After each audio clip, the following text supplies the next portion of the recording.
நல்ல கவனிங்க. சரீரத்துல நல்ல அருமையான புஸ்தகம். கை இல்லாம வாழ. இந்த சரீரத்தில் வெளியில இருக்கு பாத்தீங்களா அவயவங்கள். சரீரத்துல வெளியில இருக்கிற காலு, கை, கண்ணு, இதெல்லாம் வெளியில இருக்கிற அவயவங்கள். இது இல்லாமலே ஒரு ஆள் வாழலாம். கரெக்டா? புரியுதா? புரியலையா? கை இல்லாம வாழ முடியாதா? ஆனா உள்ள நுரையீரல் இருக்கு, கிட்னி இருக்கு, ஹார்ட் இருக்கு, குடல் இருக்கு. அது இல்லாம வாழ முடியாது. வெளியில இருக்கிற அவயவங்கள் இல்லாமலே ஒரு ஆள் வாழலாம். a man can survive. வெளியில இருக்கிற அவயவங்கள் இல்லாமலே. கை இல்லாத ஆளை பார்த்திருக்கீங்களா? நிக்குங்கிற ஒருத்தரை பார்த்திருக்கீங்களா? கை இல்ல, கால் இல்ல, பார்த்திருக்கீங்க தானே? போய் பாருங்க. இன்னைக்கு வாழ முடியுது. கண்ணு இல்லாத ஆளுங்க வாழ்றாங்க, வாய் பேச முடியாத வாழ்றாங்க. ஆனா இருதயமே இந்த ஆளுக்கு இல்லைன்னு யாரும் கேள்விப்பட்டிருக்கீங்களா? அத மாதிரி தான் வெளியில இருக்கிற அவயவங்கள் இல்லாம வாழ முடியும். ஆனா உள்ள இருக்கிற அவயவங்கள் மாதிரி தான் கேரக்டர். படிப்பு இல்லாம இருக்கலாம், பதவி இல்லாம இருக்கலாம், பணம் இல்லாம இருக்கலாம், உலகத்துல பிரம்மாண்டமான பேர் இல்லாம இருக்கலாம். ஆனா சுவாபம் தான் கர்த்தர் உங்ககிட்ட எதிர்பார்க்கிற ஒன்று. அந்த உள்ள இருக்கிற இதயம், நுரையீரல், கிட்னி மாதிரி உள்ள இருக்கிற அவயவங்கள் இல்லாம வாழ முடியாது. வெளியில இந்த அவயவங்கள் இல்லாம வாழலாம். உள்ள இருக்கிற அந்த அவயவங்கள் மாதிரி தான் குணங்கள், சுவாபங்கள். அது என்ன சுவாபமா இருக்கணும்? நீ ஒரு பணிவிடைக்காரங்கிற ஒரு சுவாபம் இருக்கணும். ஒரு பணிவிடைக்காரனை போல இருக்கணும். இயேசு சொன்னாரு, நீ லீடரா இருக்க விரும்புறியா? நான் வரும்போது எளிமை நிக்கணும், என்னை பார்த்து ஸ்தோத்திரம் சொல்லணும். பைபிள் அப்படி சொல்லி கொடுக்கல. துடைத்து போடும் அழுக்கு போல இருக்கிறோங்கிறாங்க.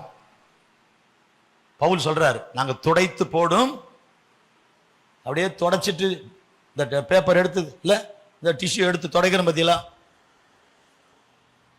எடுத்து இப்படி ஃபுல்லா தொடச்சிட்டு ஃபுல்லா பாக்கெட்ல வச்சுக்கோமா? இத மாதிரி நாங்க இருக்கோங்கிறாரு. துடைத்து போடும் அழுக்கு மாதிரி, வேஸ்ட் பேப்பர், அப்படி நாங்க இருக்கிறோம்னு தங்களை சொல்றாரு பவுல். அத்தனை சபை ஸ்தாபிச்சவருங்க, அவ்வளவு சபை, அவ்வளவு ஊழியர்கள், அவ்வளவு நிருபங்கள் சொல்றாரு. அதுக்கு ஒரு பாஷையில போடுங்க, டாய்லெட் பேப்பர் மாதிரி. அந்த அளவுக்கு நாங்க இருக்கிறோம். அந்த ஒரு பணிவிடைக்காரன், அதுக்கு தான் கடவுள் நம்மள படைச்சிருக்காரு. வடிவம் சொன்னேன், ஷேப்னு சொன்னேன், 5 லெட்டர் சொன்னேன். ஷேப். ஒரு கட்டடம் கட்டணும்னு என்ஜினியரை கூப்பிட்டோன்னா என்ன கட்ட போறீங்கன்னு கேட்பாரு. ஒரு கல்யாண மண்டபம்னா அதுக்கு ஒரு டிசைன், ஒரு வடிவம் இருக்கு, ஷேப். இல்ல சர்ச்சு கட்டணும், சர்ச்சுன்னா இப்படிதான் கட்டணும், சர்ச்சுக்கு ஒரு வடிவம் இருக்கு, அதுதான் ஷேப். இல்ல ஒரு மசூதி கட்டணும், மசூதினா இப்படி எல்லாம் தான் மசூதி மாதிரி தெரியும். இல்ல ஒரு அபார்ட்மெண்ட் கட்டணும், அது இப்படி இருக்கணும். இல்ல ஒரு வீடு கட்டணும், அப்போ அதுக்கு ஒரு வடிவம், அதுதான் வடிவம். அந்த வடிவம் தான் ஷேப். நம்ம எல்லாருக்கும் கடவுள் ஒரு வடிவம் கொடுத்திருக்கிறார். அது வெளியில இருக்கிற வடிவம் இல்லை, வெளியில நம்ம தோற்றம் அது இல்லை, நமக்கு உள்ள இருக்கிற 5 விஷயம். அந்த ஷேப் என்கிற வார்த்தை SHAPE 5 எழுத்து, 5 காரியம் சொன்னேன். எஸ் என்பது எதை குறிக்குது? Spiritual gifts. எல்லாருக்கும் ஆவிக்குரிய வரங்கள் தராரு. வரங்கள் எதுக்கு? அடுத்தவங்களுக்கு உதவியா இருக்கிறது. 2வது H ஃபார் ஹார்ட். என்ன வரம் இருக்கோ அதை இதயபூர்வமா செய்யணும். ஹார்ட் அதுல இருக்கணும், பேஷனா செய்யணும். எதை செய்தாலும் கர்த்தருக்கு என்று மனப்பூர்வமா செய்யுங்க, அந்த மனப்பூர்வமா ஹார்ட். 3வது A for abilities, S for spiritual gifts, H for heart, A for ability, திறமைகள். எல்லாருக்கும் ஒரு திறமை, ஒவ்வொருத்தருக்கும் ஒரு திறமை இருக்கு. மைக்கேல் ஏஞ்சலோ டிராயிங், பெரிய ஒரு ஓவியன், அவனுடைய ஓவியங்கள் உலக புகழ் பெற்றவை. மைக்கேல் ஏஞ்சலோ, அது கடவுள் கொடுத்த திறமை. நான் சொன்னேன், நம்ம மார்வாடி சகோதரர்கள் எங்க போனாலும் வட்டி கடை தான், எங்க போனாலும் யாரும் தக்காளி பிசினஸ், வாழைப்பழம், மிச்சர் கடை ஒன்றும் கிடையாது, எல்லாம் வட்டி கடை தான், கோல்டு தான். அது அவங்களுக்குரிய ஒரு திறமை.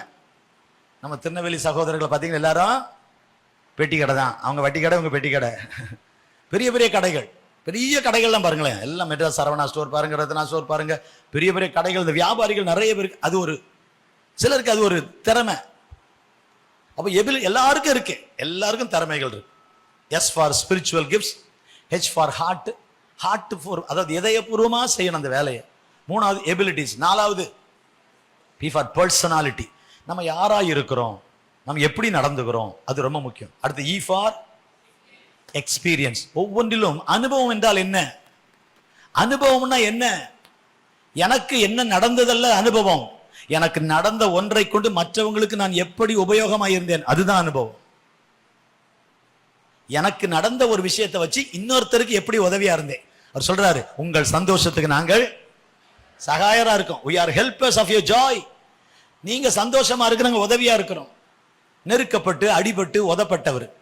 ஆண்டவருக்கு ஸ்தோத்திரம். அப்போ பணிவிடை தான் ஆண்டவருடைய பிரதான நோக்கம். சேவை, சேவை. அதனால நம்ம சேவகன், பணிவிடைக்காரன். இயேசு தன்னை பணிவிடைக்காரன். தலைவன் எங்கேயாவது சொன்னாரா? தலைவன் சொன்னாரா? யோசிச்சு பாருங்க. பணிவிடைக்காரன். ஆண்டவரும் போதகருமாகிய நானே உங்கள் கால்களை கழுவினதுண்டானால் நீங்களும் என்ன செய்யுங்க, ஒருவருக்கு ஒருவர் கழுவுங்கன்னு சொன்னார். ஆண்டவர் ஸ்தோத்திரம். கழுவுங்கன்னு சொன்னார். அப்ப அந்த சேவை செய்கிற மனசு எல்லாருக்கும் இருக்கணும். ஒரு உண்மையான சேவை செய்கிற மனிதனுக்கு இருக்க வேண்டிய 10 குணம். பாயிண்ட்டை மட்டும் சொல்றேன், எழுதிக்குங்க. 10 சொல்ல நேரம் இல்லை. 10 மணி நேரம் பேசலாம், பட் நோ டைம். 10 விஷயம். உண்மையான சேவகனின், நம் மனிதர்களுக்கு சேவை செய்வதன் மூலமாய் தேவனுக்கு சேவை செய்கிறோம். நல்லா புரிஞ்சுங்க. வஸ்திரம் இல்லாம இருந்தேன் அப்படின்னு என்ன அர்த்தம்? நீங்க ஏழைகளுக்கு கொடுத்தீங்க, அது எனக்கே கொடுத்தீங்க. ஏழைக்கு இறங்குகிறவன் கர்த்தருக்கு கடன் கொடுக்குறான். நீங்க ஒரு ஏழைக்கு கொடுத்தா ஆண்டவருக்கு கொடுக்குறீங்க. மனிதர்களுக்கு நாம் செய்கிற சேவை தான் ஆண்டவருக்கு செய்கிற சேவை. உண்மையான பணிவிடைக்காரன் யார்? தலைவன் அல்ல. தலைவன் அல்ல. யார் தலைவன்? பணிவிடை செய்கிறது தான் தலைவன். இயேசு சொன்னார், செய்து காட்டினார், கால கழுவினாரு, எவ்வளவு அற்புதமா செய்தாரு. ஆண்டவர் ஸ்தோத்திரம். எல்லாரும் தலைவராயிருக்கத்தான் உலகத்துல விரும்புகிறார்கள். தலைவர்னு அழைக்கப்பட விரும்புகிறார்கள். தலைவர்னு அழைக்கப்பட விரும்புறாங்க. ஆனா ஆண்டவர், நீ வேலைக்காரன் அழைக்கப்பட விரும்புங்கிறாரு. நீ சேவகன் அழைக்கப்படணும். தலைவன் என்று அழைக்கப்பட எல்லாருக்கும் விருப்பம் இல்ல. இவர் தான் லீடரு, அவர் தான் லீடரு, இவர் லீடருங்க, அவர் தலைவருங்க, அவர் செக்ரட்டரிங்க, அவர் தான் ட்ரெஷரருங்க. இப்படி சொல்றதுக்கு, அப்படி சொல்லலைன்னா வருத்தப்பட்டுறாங்க. சிலர்லாம் நம்மகிட்ட வருவாங்க, மீட்டிங் டேட் கேட்க வருவாங்க. ஒரு 4-5 பேர் வருவாங்க. இதுக்கெல்லாம் வராதிங்க, வேண்டாம், நீங்க வாங்க. ஒரு மீட்டிங் டேட் கேட்க வராதிங்க, ஃபோன் பண்ணுங்க, ஃபோன்ல பேசலாம். டேட் தானே வேணும், கொடுத்துறேன்ட்டு வந்தா நான் இல்லை, கண்டிப்பா உங்களை பார்க்காது, எங்களுடைய மரியாதைக்காக பார்க்க வரணும். வந்தா இவர் தலைவர் ஐயா, இவர் பொருளாளர், இவர் உபதலைவர், நன்றி நன்றி நன்றி நன்றி. அப்படி சொல்றதுல எல்லாருக்கும் சந்தோஷம் இருக்கு. அப்படி சொல்றதுல ஒரு சந்தோஷம் இருக்கு. 3 நாள் கூட்டம் நடத்தினாங்களாம், ஒரு பெரிய கேம்ப். 3 நாள் பிரம்மாண்டமா கூட்டம், நிறைய பேர் ஒப்பு கொடுத்தாங்க, எல்லாம் செய்தாங்களாம். கடைசி நாள் கேட்டாங்களாம், இந்த கூட்டத்தை நடத்தினது யாருன்னு கேட்டாங்களாம். ஏன்னா நடத்தினவர் தன்னை காட்டிக்கவே இல்லை. நம்ம நினைச்ச நேரத்துக்கு மைக் எடுத்து இல்ல, நேரத்துக்கு மைக் எடுத்து 3 நாள் கூட்டம் நடத்தி பயங்கரமான ரிசல்ட், பயங்கரமா மக்கள் ஒப்பு கொடுக்குறாங்க, வாலிபர்கள் ஒப்பு கொடுக்குறாங்க. ஒரு யூத் கேம்ப்ல 3 நாள் முடிச்ச பிறகு இது யாரு, இதுல தலைவர் யாருன்னு கேட்டாங்களாம். அப்பா, எவ்வளவு கற்றுக்கொள்ள வேண்டியிருக்கு, எவ்வளவு கற்றுக்கொள்ள வேண்டியிருக்கு. கையை உயர்த்தி, ஆண்டவரே, கையை உயர்த்தி, அப்பா நான் தலைவன் அழைக்கப்பட்டது இல்லப்பா, நான் ஒரு வேலைக்காரன் அழைக்கப்பட்டா போ. கையை உயர்த்தி சொல்லுங்க, ஆண்டவரே சொல்லுங்க, நல்லா சொல்லுங்க, வாய் தர சொல்லுங்க. லார்ட் ஹெல்ப் மீ, உதவி செய்யுங்க ஆண்டவரே, உதவி செய்யுங்க ஆண்டவரே. கரங்களை உயர்த்தி, ஆண்டவரே அந்த கிருபை தாங்கப்பா. ஆமேன். ஆட்டிடியூட் எவ்வளவு மாற வேண்டியிருக்கு. இன்னைக்கு சாயந்தரம் ஒரு பாஸ்டர்கிட்ட பேசிட்டு இருந்தேன். அப்ப சொன்னேன், இது போயிட்டு இருக்குன்னு சொன்னேன். பர்பஸ் ட்ரிவன் லைஃப்ங்கிற புஸ்தகம் போயிட்டு இருக்கு. ஆட்களுக்கு எப்படி இருக்கோ, எனக்கு எவ்வளவு மாற்றம் வர வேண்டிய இருக்குன்னு தான் உணர்றேன் பாஸ்டர்னு சொன்னேன். இந்த புக்கை படிக்க நான் இன்னும் எவ்வளவு மாறணும் அப்படின்னு தான் எனக்கு வருது எண்ணம், வேற ஒன்றும் இல்லை.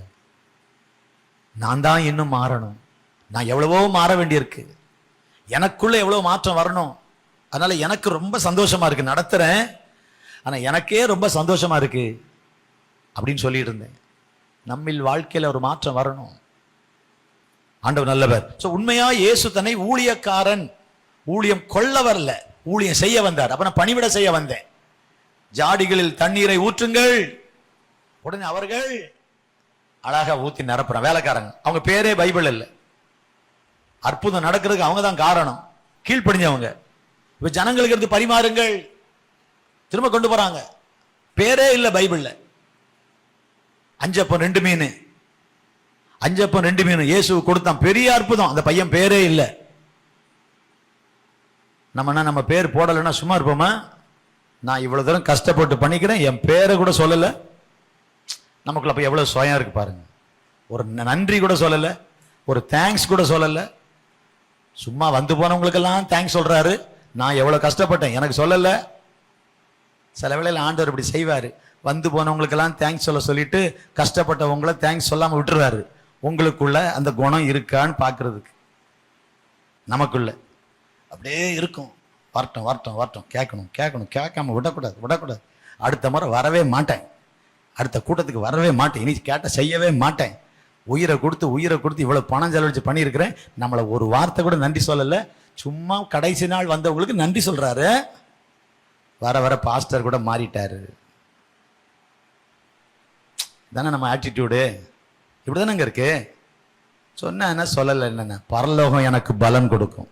அவருடைய நாமத்து நிமித்தம் நீங்கள் காண்பித்த அன்புள்ள பிரயாசத்தை மறந்து விடுவதற்கு தேவன் அநீதி உள்ளவர் அல்ல. நான் தாங்க செய்தேன், அவங்க செஞ்சாங்கன்னு சொல்லிட்டாரு. வருதில்ல, ஒரு சுருன்னு வருதில்ல. எல்லாருக்கும் தான் சொல்றேன். நான் கஷ்டப்பட்டு செஞ்ச ஒரு வேலையை இன்னொருத்தர் செஞ்சாங்கன்னு சொல்லிட்டு எனக்கு எப்படி இருக்கு?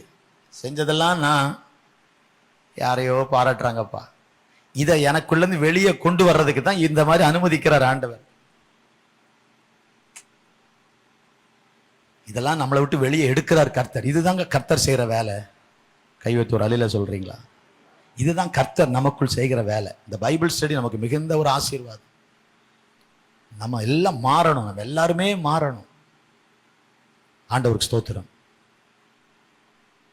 சில வேளையில் கூட்டம் முடிஞ்சா சர்ன்னு போவோம், பார்த்துருக்கீங்களா? ரொம்ப ஸ்பீடாக போவாங்க ஆட்கள். ஏதோ ஆயிப்போச்சு, எங்கேயோ ஏதோ குத்திச்சு, ஏதோ வேகமா ஸ்தோத்திரம். இல்லை முடிய இன்னி வரவே மாட்டேன்.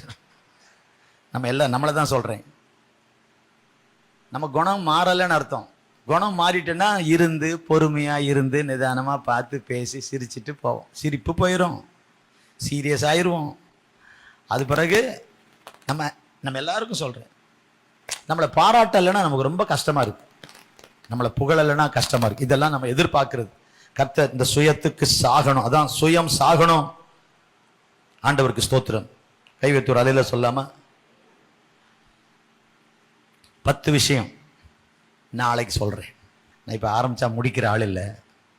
சில நினைக்கிறீங்க, கர்த்தாவே 10 சொல்றேன்ட்டு ஒண்ணு கூட ஆரம்பிக்கல, இவர் ஆரம்பிச்சா முடிக்க மாட்டாரே, இறங்கும் ஆண்டவரே நினைச்சிருப்பீங்க போல. ஆண்டவர் இறங்கிட்டார். அவர் அலையில சொல்லாமா?